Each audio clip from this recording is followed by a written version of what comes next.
When we think of losing weight, what is the first thing that comes to our mind? The first actionable step that we can take? To me, at least, it's exercise, and that's what I've been told my whole life. If I need to lose weight, I need to hit the gym, right?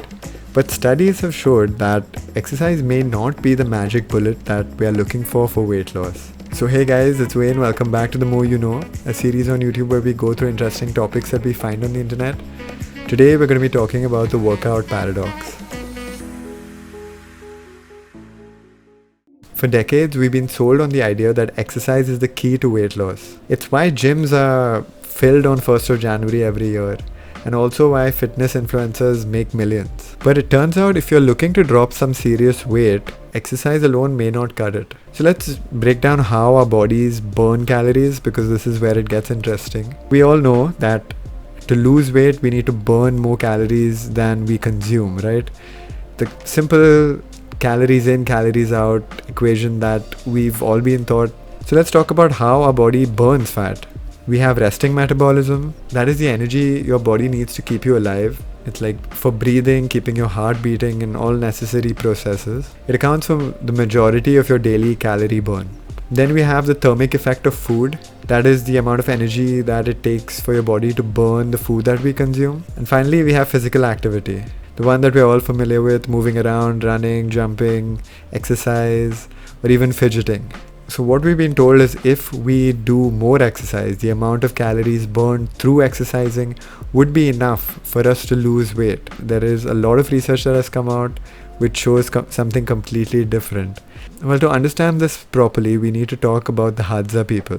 So the Hadza people live in Tanzania, and they're hunter-gatherers. They're super active, super lean, on their feet the whole day. You'd think that they'd be burning way more calories than someone who sits at a desk all day, someone like me. Well, that may not be the case. Studies found that the Hadza people burn the same amount of calories as the average American and European office worker. So how does that make any sense, right?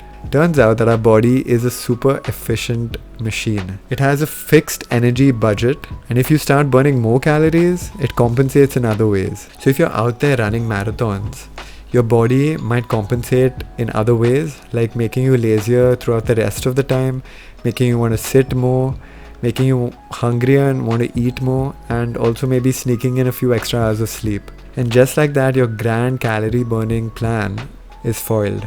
So it turns out this is due to our history as hunter-gatherers, and back then we would have periods of huge activity where we would go and search for food, right? So we would be active all the time and until we found food, but then there would be periods of time where we had food and we would just sit around or camp in a shelter without much movement throughout the day. Long periods of sitting, if we were to suddenly increase our activity without having food to consume as we go to hunt for prey or to find food, we wouldn't survive, right? Because if we did a sudden amount of huge activity, we would burn all our calories and we wouldn't be able to live. So when we do a lot of activity, our body compensates by unconsciously making us move less throughout the rest of the day. And maybe even our metabolism will slow down as we start losing weight. It's your body doing everything it can to keep that energy balance in check. So why do we actually think that exercise is the key to losing weight, right? It should have come from somewhere. And this is where things get a bit shady. So since the 1920s, certain companies which sell aerated beverages and possibly rhyme with Boca-Bola have been pushing the narrative that you can eat and drink whatever you want as long as you put in the exercise. The message is clear: exercise more, indulge more. But the reality is that burning off those extra calories is way harder than we actually think. So for example, we would have to run about an hour just to burn off the calories that we consumed by having a McDonald's burger. All that work for such little fast food. So what does this mean for exercise? Should we stop exercising? I mean, it's not burning our fat, right? And that's the main reason we used to exercise in the first place. It's vital in keeping your body's internal balance in check. So our bodies are high maintenance machines. If we don't move enough, all that energy goes into overdrive in other systems, like your immune system getting way too excited and causing chronic inflammation, or your stress hormones pumping out like crazy. All these things are silent killers linked to everything from heart disease to cancer. But when you work out, you keep that silent killer or the silent villain in check. Your body stays balanced, your stress levels drop, even your heart gets better and stronger. Yeah, exercise may not be the fat burner that we thought, but it is vital for our survival.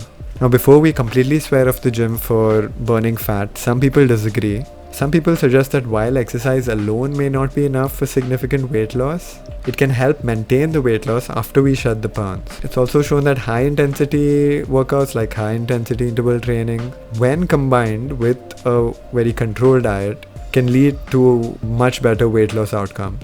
So there is some debate, but the consensus is pretty clear. If weight loss is your goal, the amount you eat is way more important than the amount you move. So it's time to rebrand exercise. It's not about losing fat, because if the sole purpose is to lose weight, you're setting yourself up for disappointment while exercising. Plus, there's a thing called metabolic compensation. As you lose weight, your resting metabolism slows down. So you burn fewer calories at rest. Your body tries to keep you at a certain weight no matter how much you exercise. But on the flip side, exercise is one of the best things you can do for your health. As I mentioned, it reduces inflammation, lowers stress, improves heart health, and can even help you live longer. Besides that, personally, I feel that exercise is one of the best antidepressants out there. After a good workout or a good run, you feel much better, feel more confident.